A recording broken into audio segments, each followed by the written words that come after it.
Hoş gördük benim əzizlərim.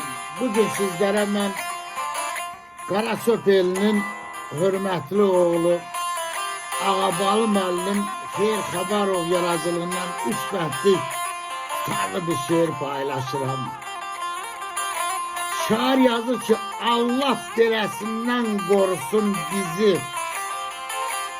Hərisə, şöhrətə, pula el oğlu.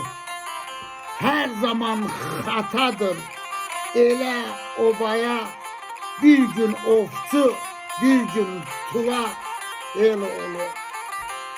Kırılan döl çünkü tezce eğilir, ünvanına her tür sözler deyilir.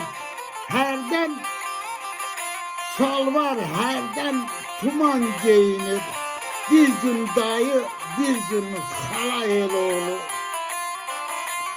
Satkın haberçidir, satır hemişe. Seçiptir bu işi özne peşe. Katır ayağında yer yer işe.